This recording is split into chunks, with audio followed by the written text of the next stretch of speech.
We're very pleased to be able to have Justin Hansford, who teaches at the School of Law at St. Louis University.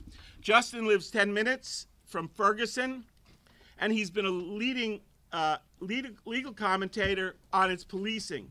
He's also been very active in the movement in Ferguson, so he'll tell us about that, I'm sure, and he's just come back from Baltimore. So double-barreled response we'll get from Justin. He's written about Nelson Mandela and Marcus Garvey. Next year, he's going to be spending a half a year in South Africa on his work on Mandela. His publications include Ferguson, From the Front Lines. The Whole System is Guilty as Hell. Harvard Journal of African American Public Policy came out this year. So without further ado, thanks so much, Justin, for coming. All right, I'm doing the PowerPoint. Tom? He has to set up a computer technologically. Oh yeah, I can go over there. That's cool. I'm going to step out of the way here. Hopefully it'll work. Challenging. That's a challenging thing. What do you do? I could just do Oh, you can just do that? Okay, I'll point to you. Okay. All right. I'm trying to take notes at the same time. Okay. So, good afternoon. Good afternoon. can you hear? Can you hear me? So, actually, before I start, first of all, thanks for inviting me here. I'm so happy to make it out, and a special treat for me was when I walked into the room, I saw Damon Davis, who is one of the top Ferguson activists as well, who is both an artist and an activist. I want to give him a round of applause here.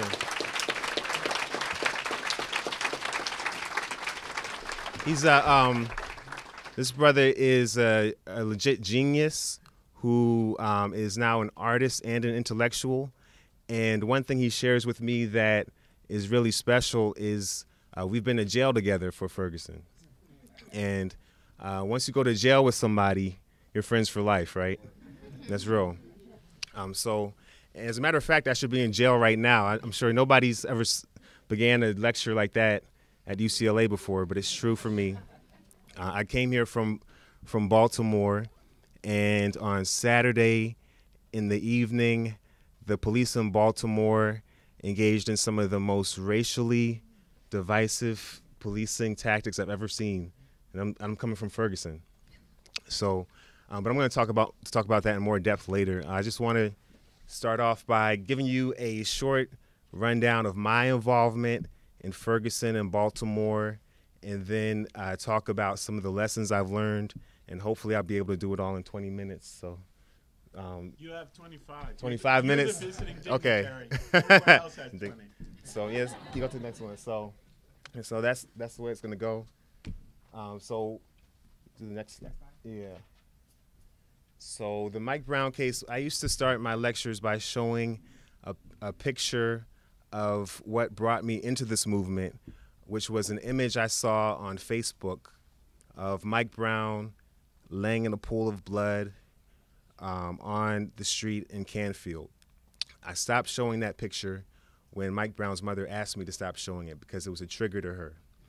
And, you know, the idea of her child's body being used for widespread imagery, and really the bodies of black people in general being disseminated, dead bodies of black people being disseminated through the press over and over again, is something that we've seen only pick up over the course of the last month and a half, 2 months. And it's something I'm going to push back on today and throughout our discussion. But I was brought into the work through seeing Mike Brown's dead body on Facebook. It reminded me of a lynching. And, you know, in Ferguson, we saw, go to the next slide, that we come from a context where I'm sure you have heard of the new Jim Crow. And, you know, we have a system of mass incarceration. And this is in addition to, you know, this picture is a disturbing picture, but it's real, right? This is what we're emerging from in terms of our legacy in the United States of America when it comes to race. And the use of the black body as spectacle, the image of the black body as a warning. It's something that we've seen used throughout our history, and many people in Ferguson said that day that they thought that Mike Brown's body was left in the street for 4 hours to send a message to people, so telling them that this could be you next time. And so when I saw that, like many of us, it triggered that memory in my mind. And that's one of the reasons I went out into the street. And, you know, this legacy is a legacy that involves a long history of racial targeting. This is a picture from Miami. Police actually use these faces as target practice in their training modules. Go to the next slide, Robin. We come from a legacy of, and a continuing practice of militarized policing. Raise your hand if you've heard of the 1033 program. Very few people have heard of it in general. So under this program, the federal government gives military equipment to state and local police departments, sometimes for free, in an effort to counter terrorism and the potential for terrorist attacks. I suppose in Ferguson, they were afraid of a terrorist attacking Ferguson, Missouri. I don't know why they would do something like that. But go to the next one. So that combined with racial profiling, go to the next one, and combined with the practice of predatory profiling and predatory policing, wherein police departments actually are using parking tickets and traffic tickets as revenue bases so that they can increase their budget. Go to the next one, Robert. All of these things combine to bring us to a place where police violence is rampant, because the more contact you have with the police, the more possibilities you have of being suspect to a violent interaction. So I've had interactions like this myself. I can tell you stories of times where I've been harassed and accosted by police officers. One particular time, I was with my little brother and my cousin. We had gone to get a piece of pizza, go back to our car. A police officer comes up and says, "Hey, you, put your hands up." And I'm like, "What? All I'm doing is getting a piece of pizza. What I do?" And his response was, "Get the F up against the car and shut up and do it right now." And he didn't say it as nicely as that, right? And so I was frisked. I was called racially derogatory names, and it was particularly a painful experience for me because it happened in front of my little brother, who I consider myself a mentor to. And so this is something I would never, of course, let anyone else do to me on a regular basis, but you know, I know how quickly situations can escalate with the police. But this use of humiliation as a tactic is something that we see in policing all across the country. And so the use of predatory policing, racial profiling, and humiliation as a tactic has created a long legacy of conflict between our community and the police. So in this context, we decided to resist. Brothers like Damon and others came out and took a symbol that traditionally was a symbol of surrender and turned it into a symbol of resistance. And I was proud to be a part of that. Of course, we know it was something that soon became global in its reach. And we saw the response as one that reminded us of some of the worst times in our history. The use of police dogs, the use of tear gas. This one is a picture of an 8-year-old who was tear gassed, and the 8-year-old's mother is trying to nurse him at that moment. We saw the use of rubber bullets, and this is a picture of Pastor Renita, who was hit with a rubber bullet. Many people will tell you that rubber bullets are a less lethal use of force. Rubber bullets can kill, in fact, and rubber bullets can leave wounds like this in many situations. And of course, we had our unresponsive local officials. This is Prosecutor McCullough, who unto this day remains unrepentant in his use of the law. And we saw the mayor of Ferguson make statements such as the statement that there's no race problem in Ferguson. And, you know, this sort of disconnected, unresponsive response, this is one of the main challenges we had to face as activists, right? And so some of us engaged in nonviolent protests. This is a picture of me I was serving as a legal observer in a protest at Walmart. Damon was there, and this neon green hat.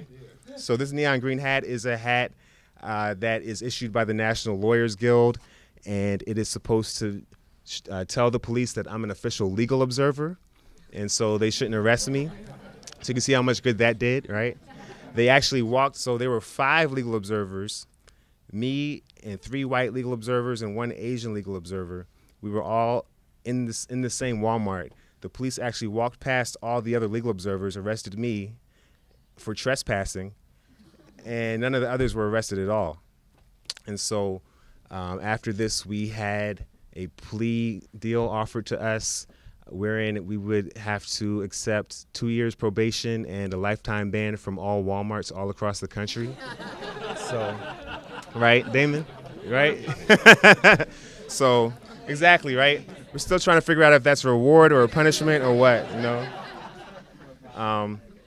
But you know, it's a risk, and, you know, people like Damon had the courage to go there and face arrest, and, you know, as someone who is a law professor who's untenured, it was a risk I took, but a lot of us have had to really, in this process, look in the mirror and ask ourselves, how important is this movement? And what are we willing to risk? And are we willing to say that this movement is more important in some cases than our jobs, or more important in some cases than going to jail? And, you know, there are people here who have inspired me to take that risk. And so we took it here.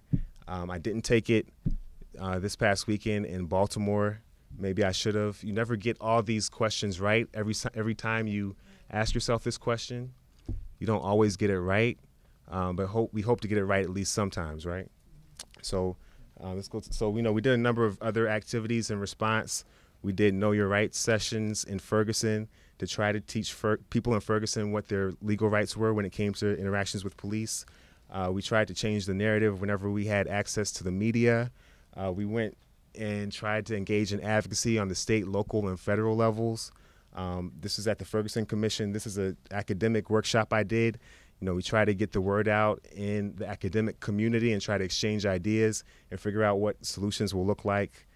We tried to go to the United States government on the federal level. So I spoke at the U.S. Civil Rights Commission and also the state legislature.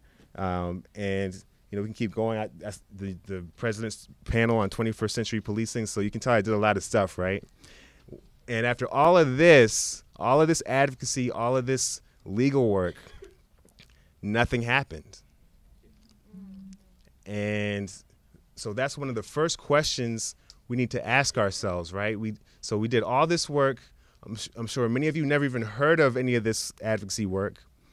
And people will tell us, well, why are you guys in the streets? Why don't you do it the right way? Why don't you go through the legal channels?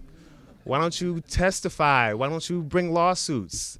You know, why are you letting these thugs and rioters and looters go into the streets? Why don't you do it the traditional way? Well, this is what happens when you try to do it the traditional way, and this is what we had to do eventually. We had to take it all the way to the United Nations. And even that, some of you may or may not have heard of that move we made, but along with a number of different activists, here's the rapper Tef Poe, Tara, Shiraz, a number of people who are also core activists in Ferguson. We went to the United Nations along with Mike Brown's mother, and we brought our testimony there. And, you know, I made all the legal arguments I could think of, but at the end of the day, when Mike Brown's mother had a chance to testify, she went up there, and it was one of the most emotional moments of my life because we had done all this prep, and, you know, she had put together this wonderful talk. But at the end of the day, she just tried to express what it felt like to stand out there for 4 hours in the hot sun in August and look at her child's dead body laying in the street. You know, there was no ambulance sent to the body. You know, she had no chance to even go to the body over the course of those 4 hours, and it was heartbreaking. And by the time she finished, there wasn't a dry eye in the house. These UN officials, people from all over the world, said, yes, this was a human rights violation. This is a violation of your human dignity. They were wrong. And this is something that's happening systematically all across the country. And it's a shame we had to go all the way to Geneva, Switzerland to have our human dignity recognized. But it showed that there is some hope that we can get our dignity recognized if we fight long and hard enough. But, of course, the problem still continues. And in Baltimore, we have the issue not just of the police violence, but the ongoing economic violence that the people in that city have had to face. Some of the things I saw in Baltimore, I've never seen anywhere else in the country. So there's a foreclosure crisis which took place in 2008, which has resulted in the mass boarding up of empty homes that had to be evacuated by families. Well, in Baltimore, apparently, they didn't just board up those homes. Some of those homes have actually been bulldozed. And so these people are living on blocks where you'll have your home, a boarded up home, and then just rubble. In the way that in the third world, you would see people who may be living in the favela or a township. I've been to the favelas. People, the youth in Baltimore in particular, who I saw when I went to Baltimore on Monday, were living in similar conditions to people in the favelas in Brazil. And so, the Freddie Gray case came, and that was a trigger, but it wasn't the cause. The cause was the long-standing issue of economic injustice and lack of opportunity, and we saw it explode in protest. And I was inspired. I saw people stand in front of the police and say, "Hands up, don't shoot." The same things we said in August. They're saying, I guess this is April and May, they're saying right now. And so the youth were out there and they were ambushed. If you haven't heard it yet, I want to be the first person to tell you they were ambushed on Monday in Baltimore, right as they got out of school. There's a mall there called Darwin Mall. Hope I'm pronouncing it right. And, a lot of kids go there after school to get home, and the police sent out some sort of message, and they said that there was a credible threat of a gang attack, and they closed down all these stores, and they stopped the buses from running, and so all these kids were stranded, and they couldn't get home. And the police converged on the place where the kids were congregated, and they started chasing the kids, terrorizing the kids. And so this is what happened on Monday, and the kids responded. They threw rocks. Those same houses that had been bulldozed were in those same conditions where they had to live amongst rubble.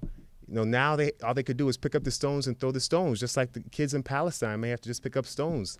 And so you want to call these violent protests, you have a stone against a tank or a stone against some armed force, right? So it broke my heart. I spoke to some of these kids. Some of the kids had, the police started throwing rocks back at them. Some of them had gashes on their legs. We were trying to record it as legal observers. We were there. They were afraid to give us their names. They were afraid to tell us, where they lived. I still don't know how some of them got home because the whole city was shut down. 10-year-old kids out there. And, it's a lot. One of the kids, I looked into his eyes. He had the most hardened eyes I'd ever seen in a 10-year-old. And I was trying to get my mind around what he had to have experienced to have to steel himself emotionally to get through what he's getting through, right? And we expect these kids to grow up and become people who are going to have these constructive, loving, peaceful relationships with police after this type of experience. That's not going to happen, right? So, we saw the youth out there, some of these scenes I saw myself, and we saw them respond in what Martin Luther King has called the language of the oppressed, right? And so, some of the parents came out. Some of you have seen this picture. Some of the parents came out and disciplined the kids. There was one particular case where actually one of the youth who was in the previous picture, his mother forced him to turn himself into the police, and because she thought that was the right thing to do. And the police in the legal system has now given him a charge of rioting, which carries a life sentence. And he is being held on $500,000 bail. This is more bail than was required for any of the police officers who killed Freddie Gray. he's facing more time than any of the police officers who killed Freddie Gray are facing. So there's a lot there to unpack, right? So these parents are trying to figure out how to get their kids through the situation, but the problem is there's this respectability politics that's involved in this conversation. And respectability won't save you. Respectability won't save you. I'm a law professor, a lawyer, Fulbright scholar, all these things. And they still threw my behind in jail in a second, right? So you turn yourself in and, think you're doing the right thing. And this system is not a system that has empathy. And they've seen that firsthand. So I don't know how much time I got, but, we have African American. 6 minutes. 6 minutes. Okay. We have African American public officials in Baltimore, right? So this is the mayor of Baltimore. And Robin, let's go to the next one. There's also a black prosecutor.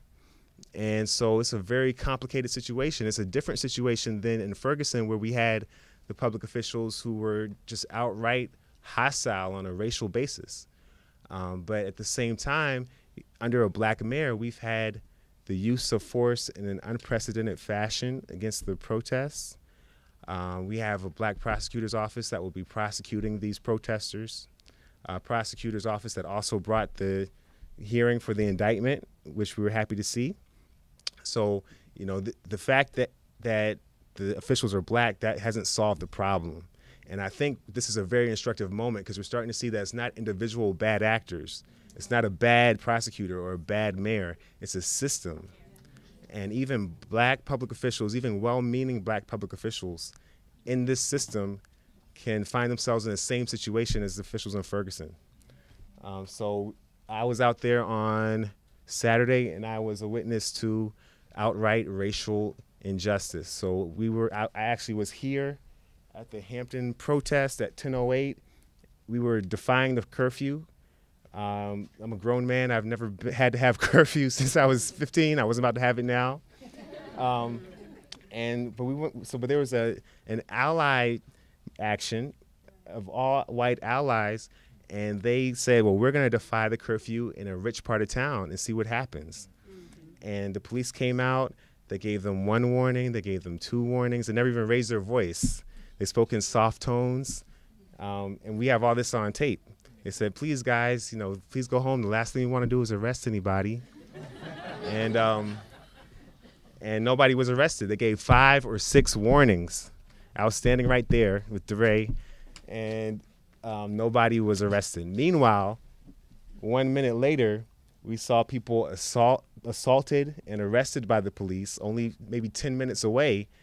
Only difference is those people were black. This is under a black mayor in the city of Baltimore. Go to the next picture. So, we saw, this is another picture, the same thing. This is after curfew. A group of white Baltimore residents are sitting on their lawn chairs outside, chilling. This is after curfew in the black part of town where this gentleman is being let off by the police. He's arrested, over 50 arrests that night. And of course, we saw this picture where a young man was pepper sprayed, dragged on his face across the concrete. I saw women arrested. They got one woman was frisked by a man. I mean, all sorts of things were happening 10 minutes away, and the only grounds for these arrests were the fact that these people were on the street after curfew.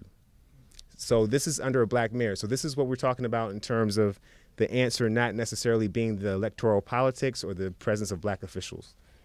So, we have all these short-term solutions that have been proposed. I'm happy to talk about them in the next session or when we have questions and answers. Civilian review boards, body cams, racial profiling legislation, data collection, use of force reform. All of these are short-term answers, and I think all of them will ultimately not be what we need to get to freedom. So if you think you're going to take the Black liberation movement and condense it into 5 or 6 reform proposals, that's a joke, right? Ultimately, we have to change the system's values. We can't engage in superficial change. And what I've seen in all of my legislative efforts is this deep desire to have superficial reform be the answer as opposed to systematic change.